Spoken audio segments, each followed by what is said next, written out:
मौजूद है भाजपा के युवा मोर्चा के महामंत्री हमारे साथ जुड़ चुके हैं सीलू कुशवाहा जी। हम इनसे जानना चाहेंगे कि जो हमारे यहाँ इस समय बिधूना तहसील क्षेत्र में पांडव नदी जो जिसकी पिछले वर्ष ही लगभग 1 करोड़ 20 लाख रुपए की लागत से बिधूना क्षेत्र पंचायत निधि द्वारा सफाई कार्य कराया गया था, जिसके बाद भी इस बरसात में पांडव नदी उफना रही है और किसानों के खेत भरे पड़े हैं, उनकी फसल को काफी नुकसान हुआ है। पहले तो आपका बहुत बहुत धन्यवाद।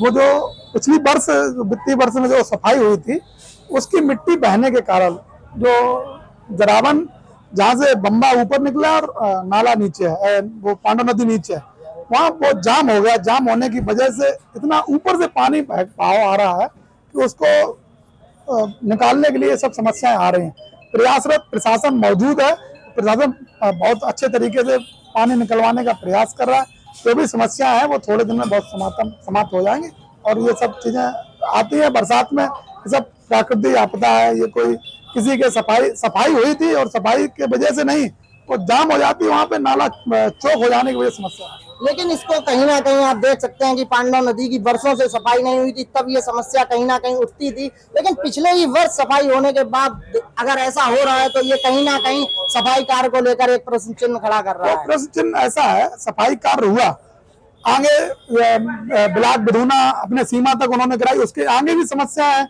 उसकी वजह से ये समस्या आ रही, नहीं उन्होंने आगे सफाई हो पाई। अभी तो हम जिस चीज की बात कर रहे हैं वो बिधूना ब्लॉक क्षेत्र के बिधूना ब्लॉक के आगे भी तो नदी निकल रही है। जब रास्ता ब्लॉक होगी, जाम होगी, तो फिर तो समस्या। वहाँ का पानी तो अपने बॉर्डर पे जमा होना चाहिए, बॉर्डर पे भी हो रहा है, लेकिन जो बीच में हो रहा है इसके लिए तो कहीं ना कहीं सफाई कार्य में कहीं ना कहीं सफाई कार्य में कोई व्यवधान नहीं है, सिर्फ आगे पानी न निकल पाने की वजह से समस्या है। अच्छा, इसके चलते जब तक सफाई नहीं हो पाई तब तक जो जलभराव वगैरह हो रहा है, इससे कहीं ना कहीं फसल को तो नुकसान हो ही रहा है। उसके लिए किसानों के लिए प्रशासन ने अपने लेखपाल क्षेत्रीय लोकपालों से रिपोर्ट मांगी है, जिनकी जलभराव की समस्या उन्हें उचित मुआवजा दिलाया जाएगा। ठीक, बहुत बहुत धन्यवाद।